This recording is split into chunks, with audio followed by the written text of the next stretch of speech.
নমস্কাৰ, মই প্ৰিয়। আপুনি চাই আছে বিষয়। আমি আজি এই বিষয়ত 26টা প্ৰশ্ন উত্তৰ বিষয়ে এই বিষয়ত আমি আলোচনা কৰিম। আমি এতিয়া ফাৰ্ষ্ট কুৱেশ্যনটো লৈছোঁ। 1 নম্বৰ কুৱেশ্যনটো লৈছোঁ আমি এতিয়া। অৰ্জুন বঁটা লাভ কৰা প্ৰথম অসমীয়া কোন আছিল? ইয়াৰ উত্তৰটো হ'ব বোকেশ্বৰ বৰুৱা। আমি এতিয়া 2 নম্বৰ কুৱেশ্যনটোলৈ আহোঁ। ফখৰুদ্দিন আলি আহমেদ ভাৰতবৰ্ষৰ কিমানতম ৰাষ্ট্ৰপতি আছিল? ইয়াৰ উত্তৰটো হ'ব 5তম ৰাষ্ট্ৰপতি আছিল। আমি এতিয়া 3 নম্বৰ কুৱেশ্যনলৈ আহোঁ। কিমান চনত গোপীনাথ বৰদলৈক ভাৰত ৰত্ন বঁটাৰে সন্মানিত কৰা হৈছিল? ইয়াৰ উত্তৰটো হ'ব 1999 চনত।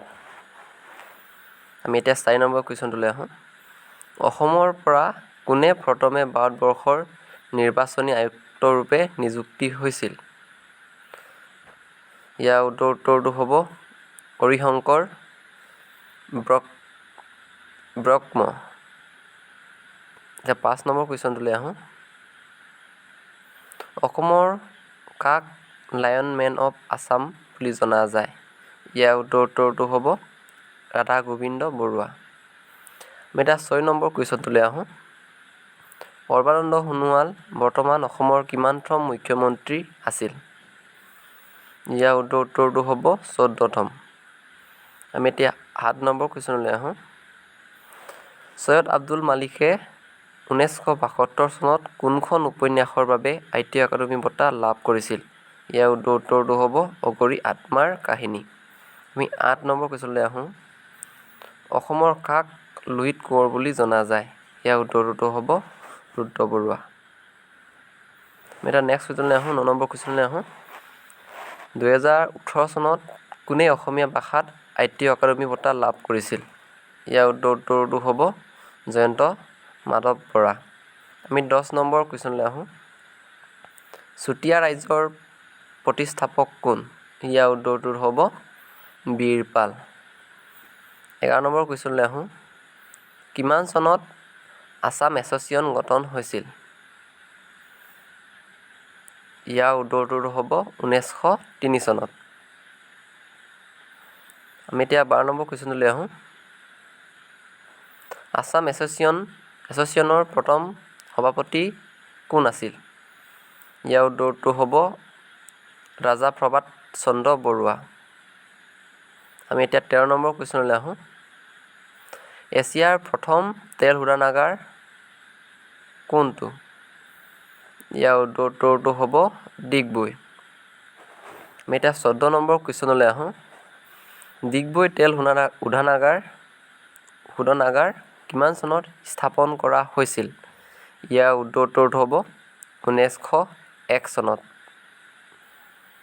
আমি এতিয়া 15 নম্বৰ কুৱেশ্যনটোলৈ আহোঁ। ডিগবৈ তেল শোধনাগাৰটো অসমৰ কোনখন জিলাত অৱস্থিত? ইয়াৰ উত্তৰটো হ'ব তিনিচুকীয়া জিলাত। আমি এতিয়া 16 নম্বৰ কুৱেশ্যনটোলৈ আহোঁ। অসমৰ কোনখন চহৰক তৈল নগৰী হিচাপে জনা যায়? ইয়াৰ উত্তৰটো হ'ব ডিগবৈ। 18 নম্বৰ কুৱেশ্যনটোলৈ আহোঁ। অসমৰ প্ৰথম মহিলা মুখ্যমন্ত্ৰী কোন আছিল? ইয়াৰ উত্তৰটো হ'ব আনোৱাৰা টাইমুৰ। আমি এতিয়া 18 নম্বৰ কুৱেশ্যনটোলৈ আহোঁ। 18। অসমৰ জাতীয় পক্ষী কি? ইয়াৰ উত্তৰটো হ'ব দেওহাঁহ। আপোনালোকে স্ক্ৰীনশ্বট মাৰি ল'ব যদি প্ৰয়োজন হয়। 19 নম্বৰ কুৱেশ্যনলৈ আহোঁ এতিয়া। অসমীয়া গদ্য সাহিত্যৰ জনক কোন? ইয়াৰ উত্তৰটো হ'ব ভক্তদেৱ। আমি এতিয়া 20 নম্বৰ কুৱেশ্যনলৈ আহোঁ। ভক্তদেৱৰ সম্পূৰ্ণ নাম কি? ইয়াৰ উত্তৰটো হ'ব বৈকুণ্ঠনাথ ভাগৱত ভট্টাচাৰ্য। আমি কুৱেশ্যন নম্বৰ 21লৈ আহিছোঁ। অসমৰ কোনখন জিলাত শ্ৰীসূৰ্য পাহাৰ অৱস্থিত? ইয়াৰ উত্তৰটো হ'ব গোৱালপাৰা জিলাত। আমি এতিয়া 22 নম্বৰ কুৱেশ্যনলৈ আহিছোঁ।